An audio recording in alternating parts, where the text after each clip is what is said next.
to this episode of Chatting with Stacks. I'm your host, Bill Stacks, and today I got Rita Gigante. Hello. Hey, How are thanks for you? having me, hon. I appreciate it.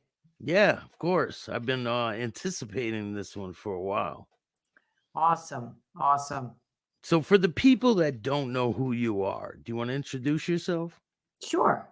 Rita Gigante. I am a psychic medium healer, author, spiritual mentor, and I do teach classes. The daughter of Vincent Gigante and Olympia Gigante. And I wrote a book called The Godfather's Daughter, an unlikely story of love, healing, and redemption. And for those who don't know, my dad was the head of the Genovese crime family and also the head of the commission in Manhattan. Yeah, so he was a very powerful person. Very powerful, yes. So, what was your early life like? It was tough. I mean, we travel, like I lived in at 6 months old, we moved out to New Jersey. I was born in Manhattan. 6 months old, we moved out to New Jersey. So I lived half my life in New York City, half my life in New Jersey. And it was tough because dad only lived with us for about a year. And then he moved back to the city with my grandmother because there was an incident with the police department who said that we were bribing them. All it was we gave them a $50 check for Christmas. That's all it really was. My sister actually brought them the check. It wasn't cash or anything. They made a big deal out of it. They said that that my dad was trying to corrupt the police and get stuff that get something from them that he might want, and which was nonsense. But my dad and my mom got arrested at the time. And once that happened, my dad went back to the city. The charges were dropped by my mom, for my mom. And that was the end of that. He decided he was staying in New York after that. He would come and visit, but How old were you at that time? it's only a year and a half when that happened. Yeah. So, what are your earliest memories as a child? I mean, I remember going back and forth, to the city to see him. But I would have to say the scariest, earliest memory was him, me witnessing a beating that he was giving somebody in my grandmother's apartment underneath her dining room table. It was very, very traumatizing. It left me speechless. And I also pretty much buried that memory till I wrote my book. And then the memory surfaced. But, because I was under the table, nobody saw me. There was music on all the time in my grandmother's house. So there was Italian music on, and it was pretty loud. And you can hear the commotion of what was going on. And then all of a sudden, the man hit the floor. And so I scooted back a little bit more underneath the table. And you could see he was bleeding and he was looking at me. And I just remember watching my father, his hand like come up and then down to hit him. And the only reason why I knew it was him is because he had a pinky ring on. Pretty much, shredded the man's face. And I just watched the blood like trickle down to my feet almost. And I was shaking. I was completely frozen at that moment, in the sense that I couldn't scream, I couldn't move, I had my hands over my mouth. And then the last thing he did was step on the man's face, and he said, don't ever fucking disrespect me again. And then he told somebody, get him out of here. And that was it. That was my first. Where was his mom at this time? So my mom and my grandmother were upstairs in someone else's apartment at the time. I had just kind of scooted out, came down the stairs, and I was just kind of hanging out underneath my grandmother's table playing, Yeah. They didn't realize I was there. Nobody did. So after something like that wouldn't happen in front of any of us. Yeah, they tried to keep it separate, right? Always. Yeah. That was the only time I witnessed something like that. I mean, I've witnessed, the people that was in his in his group, they would come and sit at my grandmother's dining room table all the time, and she would, bring them coffee and some biscuits, whatever she had in the house, cake, and they would be sitting. So it'd be like, again, the radio on, the TV on, watching cartoons, and it was loud, but there was always a whispering going on. So if someone had an issue, they get up, whisper something to him, and he'd whisper back. And then they would either get some type of command to go and do whatever they needed to do, or things were written on pieces of paper and handed back and forth to each other. And when that was done, they would either rip them up and throw them in the toilet, flush it, or they'd burn them. So I was watching this, my whole life, knowing that he was somebody revered, feared, and loved at the same time. But I had no clue, absolutely no clue what he did. I just knew he was important until I was 16.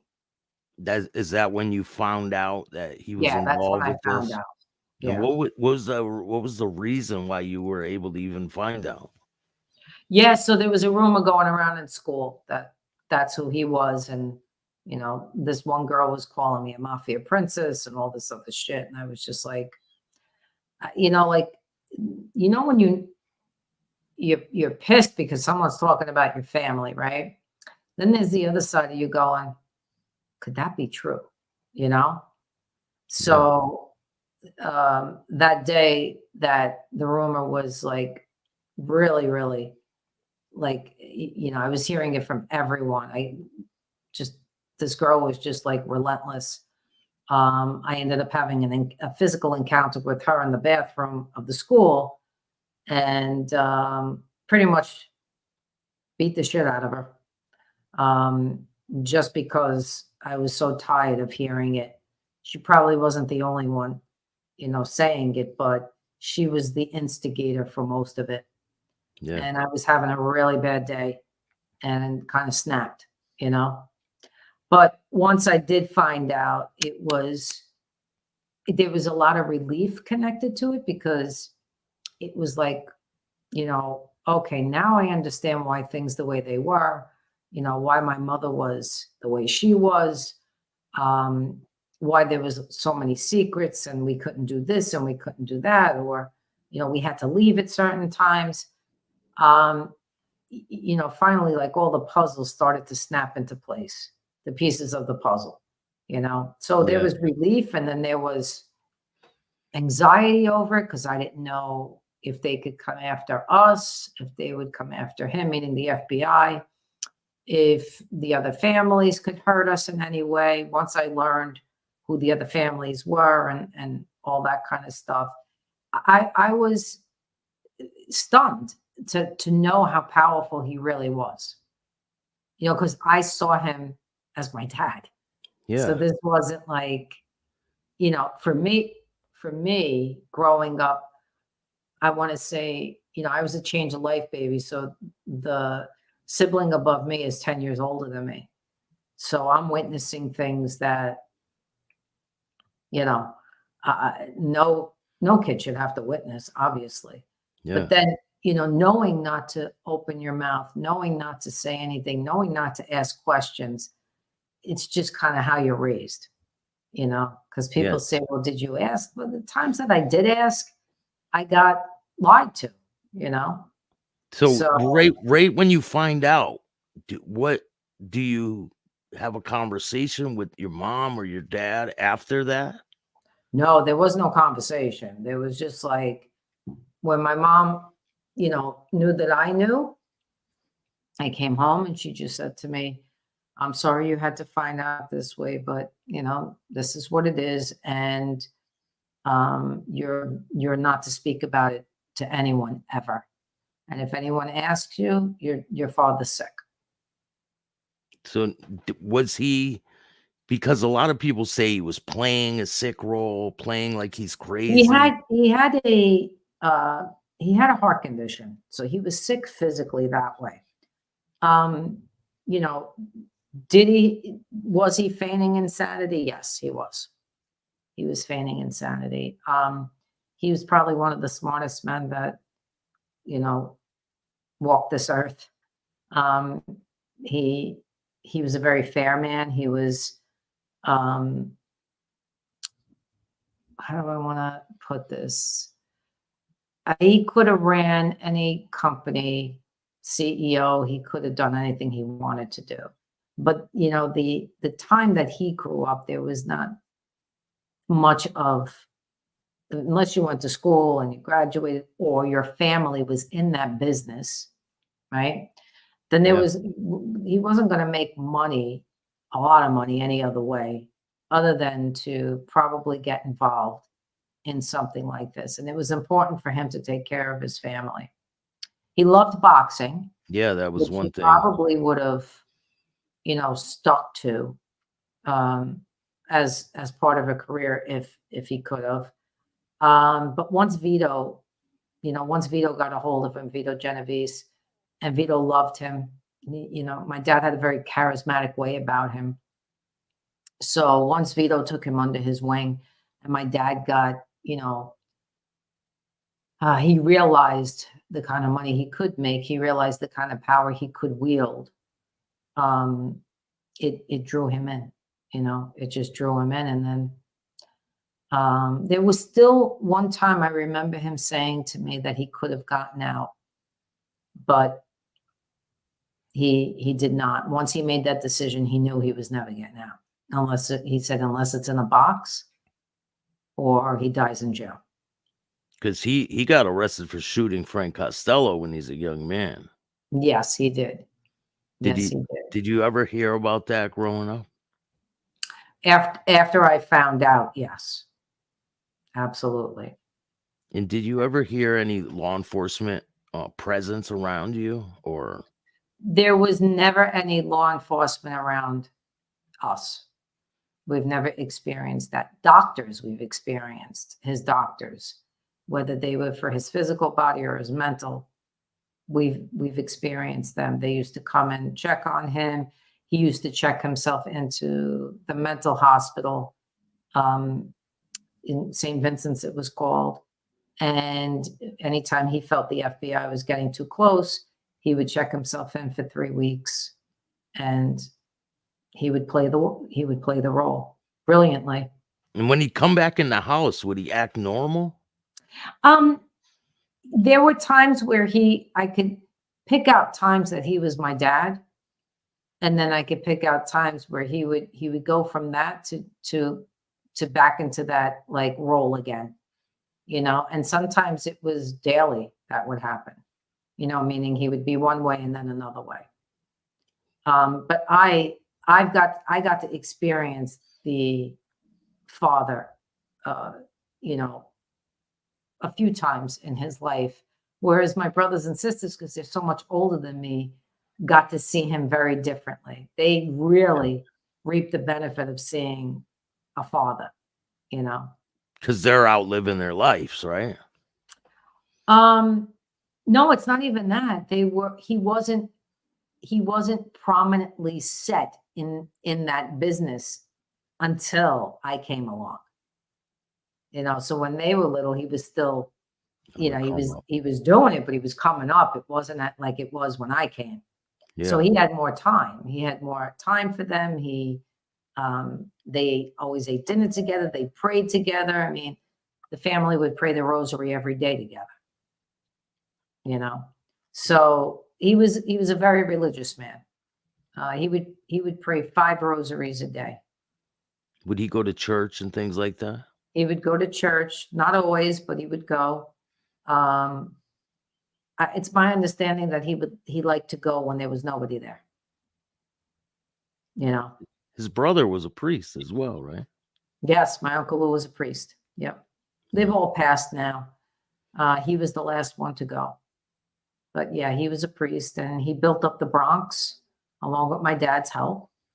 Yeah, it was an interesting. Let me put it this way: as hard as it was, and as interesting as it was, I tell people all the time, it's not as interesting as you think. Like, in other words, people are fascinated by the slave. They think, they watch the movies and they think this is like, the best thing since sliced bread until you live it. And then you know the truth. Yeah, like it's glamorous. They don't Oh really God, I see. know. They think all of that. Yeah. And it's not. At least in my world, it was not. My mother wasn't even that type of person at all. She was very, very low key, very, she would go out and buy costume jewelry at Macy's, and people would think it was real just because it was her. Because she was who she was. Yeah. So we'd laugh about it. We'd be like, if they only knew it cost like $30. It's not that she didn't have nice jewelry. She did. He got her nice jewelry, but she actually preferred the costume, and she would only wear that other jewelry if she was going to a wedding or an event, Yeah. But yeah, so What kind of birthday presents and Christmas presents would he buy you? oh God, I got everything from a bicycle to drum set to dolls, which I hated. Um, all things that kids ask for, and get a skateboard, whatever I wanted. A lot of times I didn't even have to ask for anything. It would just be kind of 1,000 gifts underneath the tree. And would his You know, friends shower you with gifts all the time when they would be around? usually his friends would give money in an envelope, or like what do you call those things? Bonds, like what Yeah. what you can give someone that would mature over time. Like I remember having a lot of those. I paid for college with those, to be honest with you. Um, so yeah, they would, but it was mostly money, not physical stuff. Yeah. But like for the holidays, they would come with baskets, baskets of food or fruit or things like that, and they give it to my grandmother and my mother. So, or chocolates, whatever it was. So after you found out that he was involved with that life, what was the conversation, or how did you find out that he was arrested for shooting Frank Costello? I would have conversations then with, my sisters or my mom, or I would even read up on some stuff. So yeah, that's pretty much how it went. So where did your life take you from there? You're 16, you're in school, you find out that your dad's a part of this life, and where does your life take you from there? Honestly, I graduate high school, I get a job, which it's an office job I stayed at for a while. And then I had a lot of odd jobs that I did. I worked in many different places part-time just to make some money, figure out what I wanted to do. I had no idea. Um, at the age of 24, my dad offered to send me to Brooklyn to this man who owned a balloon business. And I thought it was, wow, okay, I'll go learn. I was willing to do anything because I didn't know what I wanted. And so I went and I learned the whole business, and I opened up my own business, and it was doing really well, for, in other words, on my own, for me. But he had promised me certain things that never came to fruition because he he would not follow through with it, because he did not want me to make the money that I could have made doing that, because then it might have taken me away from my mother, which in his mind was supposed to be taken care of by me until she passed. And Yeah. so, I we had a thing with the Marina Del Rey where I was supposed to go do a lot of business there, and until I found out that that wasn't true. So what was it? Birthday balloons? Like, Yeah, birthday, any kind of an occasion you can imagine. You see the balloons, you'll see that stuff all over the place. Sometimes they're centerpieces, sometimes they're like half moons. You yeah. know, um, I enjoyed it. I really did. I loved it, and did a lot of kids parties. But a lot of the things I did, I got on my own. The Marina Del Rey was supposed to be like the cherry on top of the cake. It was supposed to, and then the rest was, you know, for me to do, and I was fine with that. But I knew that that was never going to happen when I found out that that's not really what, you know, it was like, yeah, go, he's going to give it to you. But then he got told, no, you're not going to give her anything. So I Do you did a think couple of parties there. And then I said to him, not really enjoying this any longer. do you think it was a control thing? Yeah, of course. Of course. Absolutely. Which kind of, you know, pushed me then to become, go to massage school, right? I didn't finish college yet, but I went to massage school, and I became a massage therapist. I started working out with a personal trainer, and I realized how much I was truly like connected to the body. So I learned everything you could imagine about the body. And that's how I realized I was a healer, because in massage school, I was able to put my hands on people and actually feel their energy and know what was going on in the body, and then be able to help them. When was the first time you figured out that you had this gift? I know I was born with the gift, but I didn't understand the gift till I was in my 20s, early to mid 20s. So the gift was there all along. It's just because of the amount of craziness that was going on in my home, and a lot. There was always a lot of drama. It felt like, So I could not really hone and understand those abilities. Plus, my family had no idea like what that was. They wouldn't even know where to send me to, figure that out. Nobody believed at that time. Nobody believed in going to see a talk therapist or anything. I put It myself was in therapy. Yeah, back then it was like quackery and all this, right? They would Right. think you're crazy thinking like that, and Yeah. go to So go to church. It'll fix that's you, it. right? Yeah. Exactly. Well, I started to lose my faith in the Catholic religion because of all the, I want to say, fear it put in people, and I just didn't believe a lot of the stuff that they promoted. So I became very spiritual. I took from that religion what felt comfortable to me, which was the angels, Jesus, Mary, Holy Spirit. But when I do my work, I could connect to anybody. If Buddha came in, I could connect to Buddha. You know what I mean? So, and interestingly enough, I was told by them that we are not of any religious sect. We are energy. We're here to help you because we've gone through the whole process of being human and understand everything. So now we're here to help guide you. So there's no barrier the way religion sometimes puts a barrier up. And I say to people all the time, if it makes you comfortable, whatever makes you feel comfortable, you got to do it. Whatever you believe in.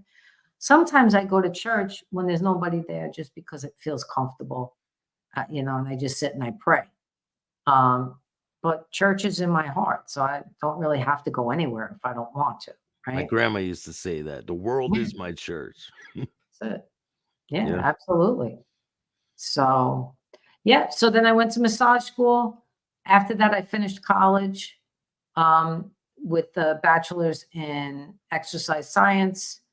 And then slowly, Spirit started to send me to people that could help me cultivate my gifts. And it brought me to where I am today, eventually. But the biggest piece I feel is I was able to forgive my family, my father, all of it. I was able to connect to the deepest part of me. And now I'm able to help others do that, right? And I have my father's help in the process, because the way I knew I was a medium where I could speak to people on the other side was when he passed. I had no idea I could do that because he came to me. And then I realized, okay, I guess I can do this now. So it was very methodical the way Spirit set it up for me.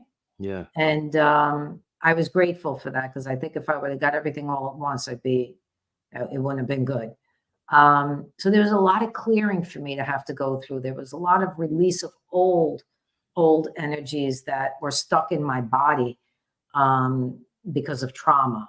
Yeah, did you have And a lot of resentment? A lot of resentment for your family? resentment, anger, frustration, you name it. I've been through all the emotions, you know. Um, but then I started journaling and I was able to journal out, you know, how I was feeling, which helped. And when I wrote my book, it was the most cathartic thing I could have done. It cleared me completely of so many things. There's still, listen, we're all going to learn lessons right up to the end. So it's not like I'm not still learning lessons. I am. And I'm still going through shit. But I'm to the point now where I'm at least capable of helping others move through their stuff, which is extremely rewarding for me. Yeah. Yeah, Yeah, it helps you give you purpose and exactly. so when you met Lou Ferrante, Hello, shout out to Lou, go check out his book, I The love Regatta. him. Yes, So he yeah, just finished a trilogy, and the yeah, first book is out, and it's phenomenal. yeah, they're Yeah, amazing books. So amazing. when did you first meet Lou? Oh God, I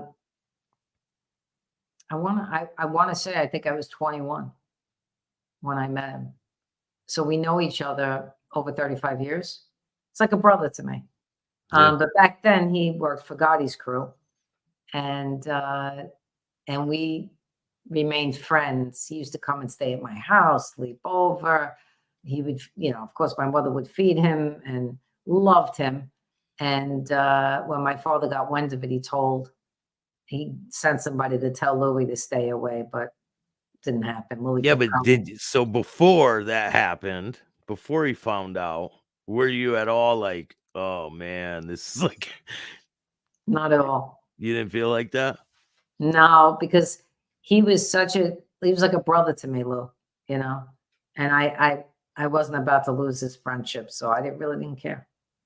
So when your dad Honestly. says, "Get rid of them, don't have them over no more," you He just got continue? told to stay away, but it never happened, and my mother kept the secret with us, to be honest, Yeah, because I think what my mom was hoping is that me and Louis would've got married and, you know, and had kids. That's what she was hoping for before she, you know, I mean, she knew all along that I was gay, but, you know, I think I think my mom's the biggest fear she had was my soul because of her own belief system about the Catholic religion.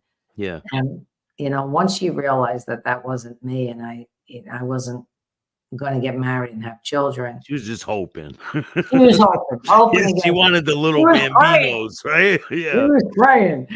Um, but I sat down and I spoke to her and I said, "Ma, I made peace with it. I made peace with God." I said, "Everything is good." I said, I'm a good human being." I said, Nobody goes to hell when they're a good human being." And I said to her, "I know you don't believe this, Mom, but there is no hell."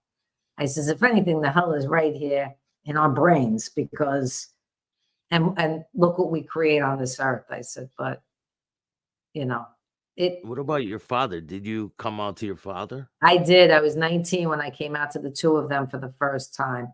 Can you walk me Oh, through that day? Walk me through oh that day. shit, man. I was at school. I remember coming home and going, "Oh God, I gotta do this. I got it." Because you know what it was, Bill? I was so tired of being sick.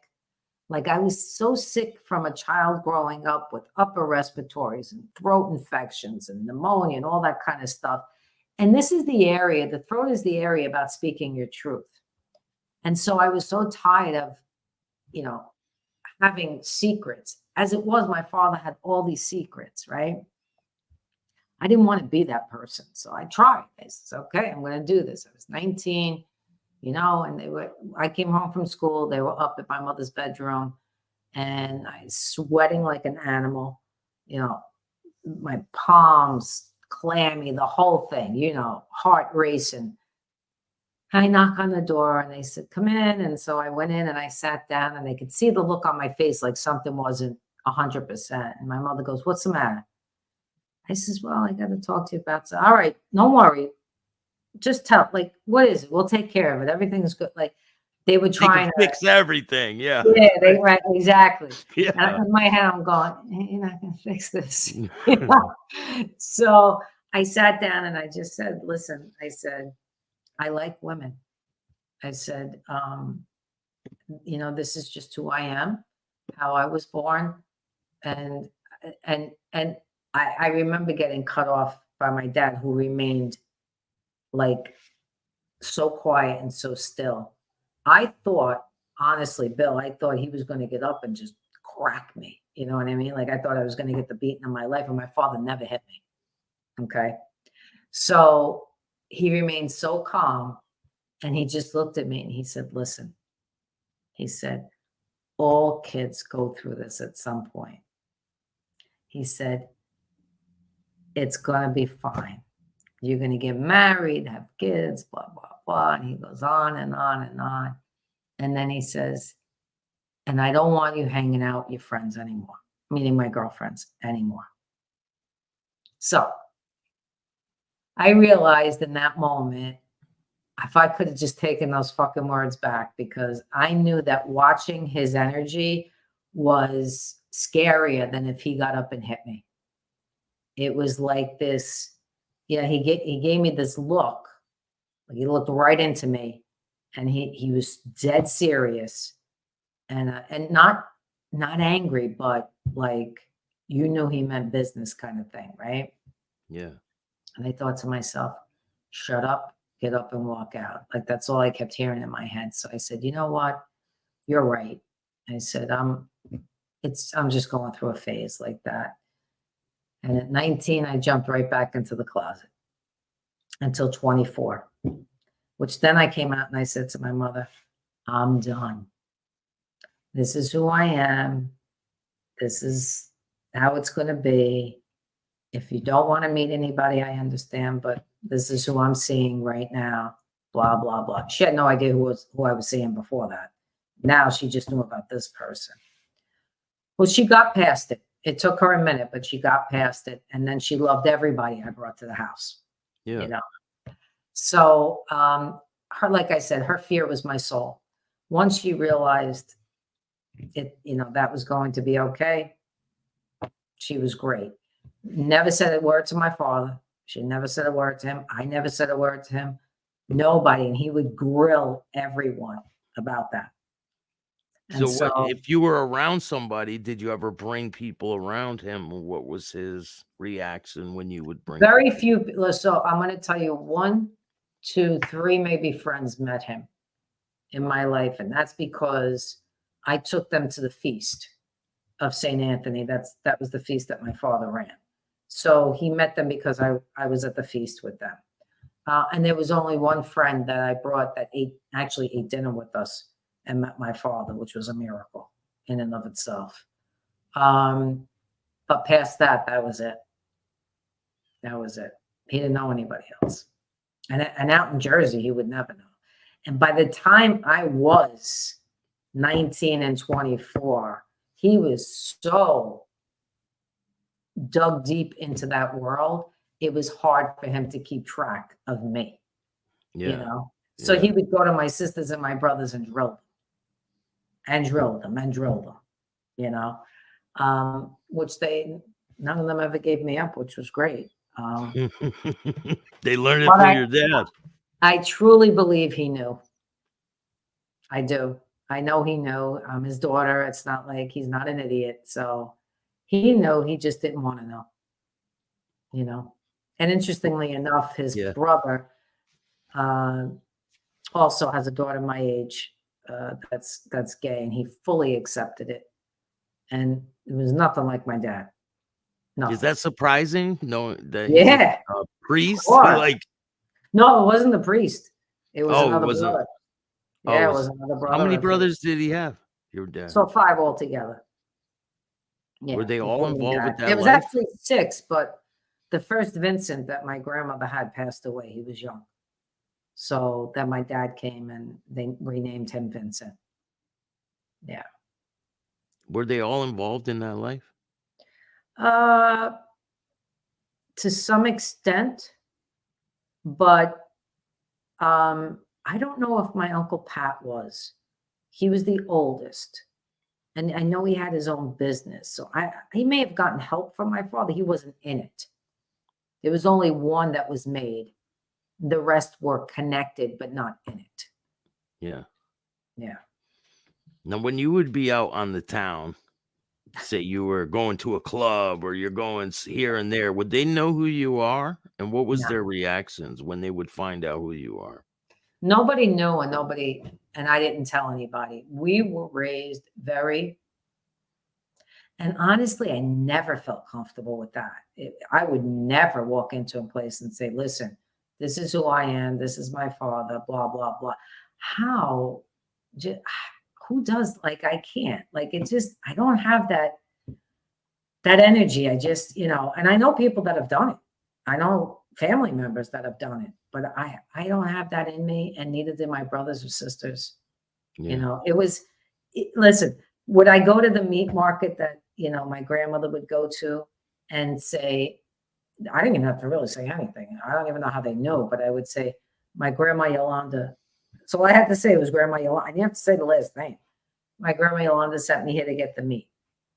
That was it. Carte blanche, whatever. Yeah. So there were certain places like that, but I would never go into a restaurant and order a club or anything like that. No. Yeah, I've heard a lot of stories of people going to clubs and Yeah, not having to pick appropriate. up the tabs and all this stuff. It's so ego driven. It's so just not my cup of tea. Yeah. You're gonna like me for who I am, or I don't need any special treatment. I came here with money. I can pay like everybody else. Yeah. So yeah, that's how it was. Now, when different things were happening in New York and with John Gotti and all these things are happening, the car bombing, Paul Castellano gets killed. Where were you in life when that happened? When Paul got Yeah, killed? I mean, I think I was still in massage school. For the life of me, I can't remember the year. Do you know the year? 85 Paul December. Castellano was 85. Yeah. I was in school then. I was in high school. I just graduated high school in 85. So did I know about it? Yes. It was in the newspaper. I remember them talking about it. Absolutely. So I was privy to that. Did Gotti come around your father? Did you ever see him Never, around? never. I think they met once, maybe twice, but I think it was once when John tried to tell my dad that, he made his son. And my father said to him, sorry to hear that. Yeah. Because that would never happen in my house. The boys got told it begins and ends here with me. Oh, so your father wasn't bringing his kids into the life at Never, all. never. Absolutely not. That would never happen. So he wanted to build like a foundation that you guys can prosper with. And Yeah, sure. I mean, not everything was illegal, you know. So there were legitimate things and people that my father could connect my brothers to that were legitimate. So um that's just how it was. The boys were able to do that. The girls, the expectation of a woman in an Italian Catholic family is very different. yeah. I just made my own way because I'm not one to go and sit in an office and, be a secretary or anything. I wasn't going to be, anything medical. Although I love the body, I would have did it a different way. But when spirit called me to this was it. This was like, I knew my calling once I got called to it.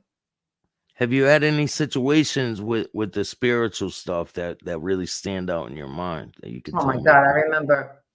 Yeah, absolutely. I remember witnessing um, Jesus in the window, like full from like here, like from his middle of his belly up. You saw a huge vision of him in a church that I was sitting in, and only me and 6 other people saw him that day. And there were more of us there, but it was just me and 6 other people. And I thought, my God, my life will never be the same, because I felt him speak to me like there was something going to happen or going to come. And then I witnessed, I was in the bathroom and I saw the Blessed Mother and the baby Jesus. And then I remember seeing Jesus in the shower. So several times I was able to witness seeing them. I did the laying on of the hands. Some people may know what that is, but that's when a priest will, kind of like anoint you, and it's called being slain in the spirit. So what happens is when they anoint you and you go down, the Holy Spirit moves through you. So I remember that, like, unbelievable experience, because I remember going down like a feather, and I remember the incredible peace that came over me. I didn't want to move. I didn't want to get up. And then I remember the priest coming over to me. And this was the most interesting part, because I had it done a few times before, but this priest came over to me and put his stole on my forehead, and he did the sign of the cross, and he said, I want you to know that Jesus just spoke to me and said that you'll be healed emotionally in 3 years. I just looked at him like, so Jesus spoke to him to give me a message, right? Yeah. And I just said to him, thank you. Can I lay here for like the rest of the day?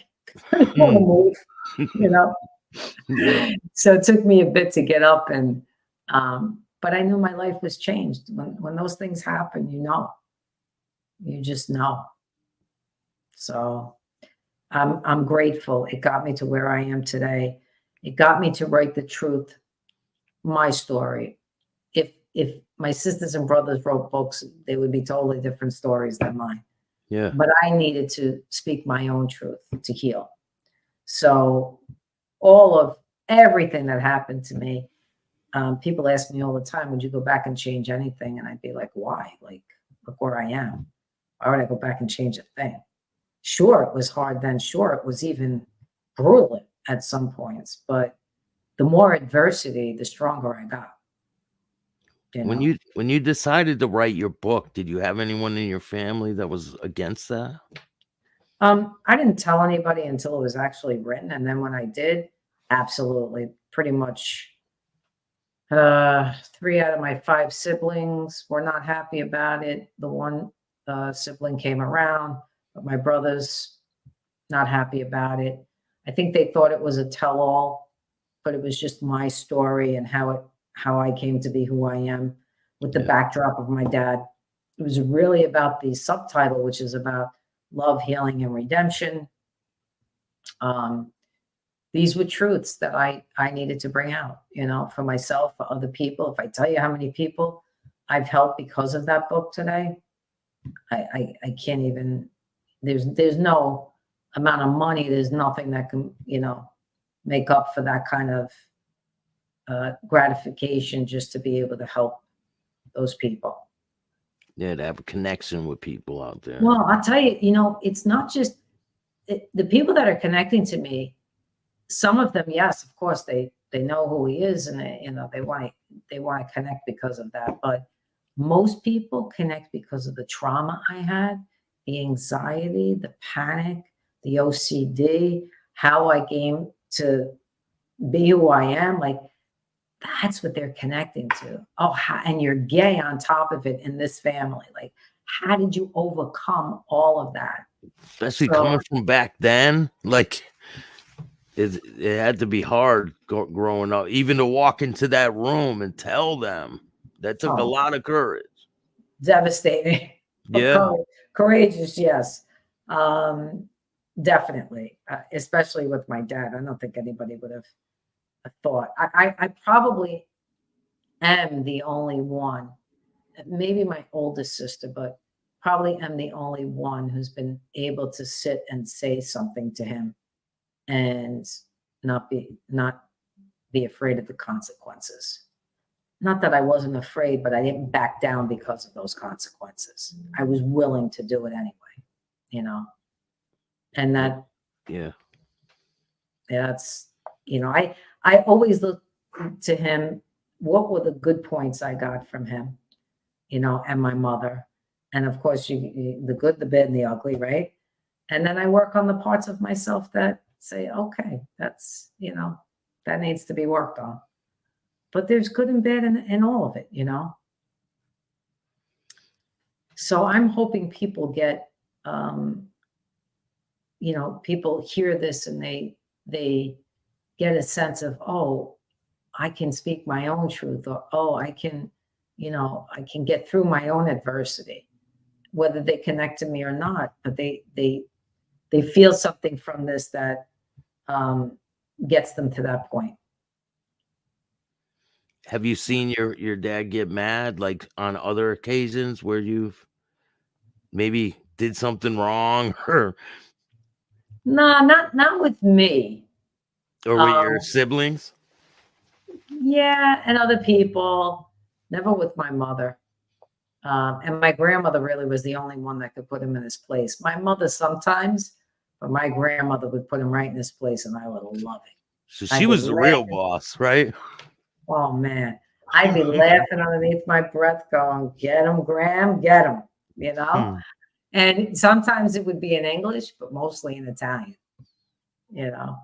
Yeah. So it was hard. I mean, we were all a part of this, and we all,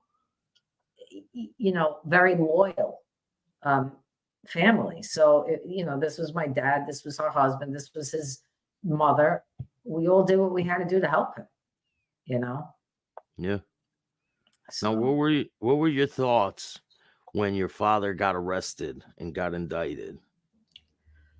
oh God, I had so many emotions to that. I was sad for my mother. I was relieved for me. Um, and my siblings, but they ended up having to go see him all the time, like every other week, with my mom. So that was hard. Um, I felt bad for him, but almost like I felt like he was safe where he was in a sense. There was that feeling, you know what I mean? Yeah. And they said he would be out in 12 years, but I just didn't have that feeling. I was intuitive enough then to really feel into that. And I just didn't think it was going to happen. And then 9/11 happened. And once that happened, that was it. That was the end of it all, because he got on the phone and he spoke normal, because he was petrified that his family, God forbid something happened to one of us in 9/11. So he got on the phone. Of course, they record everything. And he spoke, I don't know how long, to my mother as if he was absolutely normal. And that's all they needed. So if he didn't do that, Yeah. how long was it going to be until he'd be out if he didn't? Oh, he was getting out. He was going to get out soon. And they were trying to figure out a way to keep him, you know? And they once that happened, they went to him and said, if you don't tell us exactly who you are and what you did and blah, blah, blah. And don't forget, my brother was facing some time as well. So my brother would have got a long time if my father didn't come forth. And so he came. Oh, they said that they were coming after the family, us, for obstruction of justice, if he didn't throw in his hat and be done. And that's when he finally did it. So He finally basically, he stopped told everything. them that he was who he was. Absolutely. Wow. Yeah. So, but I have to say, that was the beginning of his redemption. Were you shocked that he did that? No, I never thought he would let any of us be hurt by that, and my brother. So I never thought. But could his ego have done it? Yes. Finally, the soul stepped forward and said, this isn't going to happen. Yeah. And so that was that. And So then he ended up passing in jail in 2005. someone did a podcast recently, and they Hmm. said that your father was being extorted in prison, and I just don't believe it. They said that he was other inmates were making him pay them while For what? he for they were like paying through prison food, like buying people prison food. I just don't see Dad it. would do that no matter what. He didn't need to be extorted. Yeah, like I mean, I've been to prison and I bought other people prison food. Like it wasn't because they were scaring me to do it. It's just because No. I'm a nice guy. So Yeah, what are your no, thoughts on that? nope. That's not something that happened. Absolutely not. And Um, do you feel like your father would have ever cooperated to get other people in trouble? Never. Kidding. He was the last of the dying breed. Never. He had a code of ethics in that business. Ones that are own, I'm going to quote him. Ones that our own government doesn't have, he says. So that's how he felt about the government. That they don't have a code of ethics, that they're after, they're all after for themselves. And, you know, um, so he viewed them as the organized crime. And that I'll never forget him saying. I mean, look what's going on in the country now. You're kind of right, right? God, I just do one of these and I say a prayer because it's just sad, sad what's going on. Should have never got to this point. No. But that's what happens when there's greed in the world, and people want the status quo. They don't want things to change. So there's a lot of greed that goes on. So one thing my father was not. He wasn't a hoarder of money. What did he do with his money when he get He was money? very generous, of course, with his people, with us. He took care of that whole neighborhood. So it's not like if you couldn't feed your family, if you couldn't pay your rent, my father paid it. Took care of a lot of people. There was a lot of goodness where that came from. He had a big heart. He had an affinity for the elderly, and he could never see children starve in any way. So Yeah, so if someone couldn't pay their bills, he would take care of it. 100%. 100%. He was dedicated to that whole neighborhood. Yeah, did you feel like he kept the neighborhood safe? Yes. Never felt like had to worry at all about anything. And I never even knew how anybody knew who I was, right? It's not Yeah, like I walk down the street thinking people know. I guess they knew. guess they knew, right? They're like, "Hey, there she is." You're just like a normal kid, right? Yeah, like, running around, like playing wiffle ball and shit. Like, that's how it was. We're trying to have a good time. How But, much do you think the city has changed from back then till now? oh my God, so much. So there's so few places left that, I could say, remember that? There's maybe 1, 2, 3, 4, maybe a half a dozen left. Or I could say, oh yeah, there it is. Maybe a half a dozen. But that's it. And his own place of business, people call it the social club. We called it the cafe. It's an organic tea and spice shop now. Bill, if you walk into that store, the energy is fucking amazing. Just amazing. And that's what they sell. They sell all teas and spices and from all over the world. I did a book signing in there. It was great. It's interesting though. There's a mural up on the wall that this woman painted for my father. That's still there. There's another thing that says "Tough guys don't squeal." That's still there. There's like little remnants of it, but the rest of it is completely, energy is completely changed. It's amazing. Wow. Wait, did it feel different from back in the day till now? Completely. I walked in there like it was like a breath of fresh air. It was And fantastic. before you went, were you dreading it? Like, oh, this is gonna be. I wasn't dreading it. I was excited because I knew it was different. And it had nothing of that old. And there were times where with us kids where he'd allowed us to go in there and play cards ourselves or, have a Coke or a Manhattan special. That we'd enjoyed. I'd watch football in there, that kind of thing. So it wasn't all bad. Watch him Yeah. play pinochle with his friends. So it wasn't all bad, but there was a heaviness in that place, a heaviness that was gone when I went there, when I realized it was something different. And I still go back there. Anytime I go to the city, I go into the store and I buy something. It's So awesome. yeah, but yeah, the neighborhood isn't what it used to be at all. At all. Well, you have a great story, and Thanks, honey. you want to tell the people where they can get your book, the name of your book, things like that. Yeah, so the name is The Godfather's Daughter, an unlikely story of love, healing, and redemption. If they want a signed copy, they can go onto my website, ritagigante.net. You can get it on Amazon. Just make sure that you get the one that's the most recent.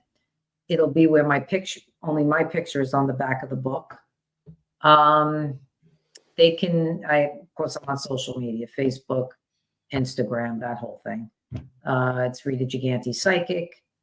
And I look forward to hearing from anyone. And you do readings too, right? I do readings, I do healings, I do speaking engagements. I work in, like if someone wants a group mediumship, I do them. I do a lot of fundraisers. It's nice. It's nice variety. Yeah, if people reach out, I'll connect you with them. And Perfect. definitely Thank let you, you Bill. know. I really appreciate your time and your energy. Definitely. Thank you. I appreciate it. Okay, honey. You take care. Have a great day. You too, babe. And if you like this show, hit the like button, subscribe, hit the notification bell so you could get my videos every time they drop. And if you don't like this show, too bad. Start your own podcast. Peace. Hey.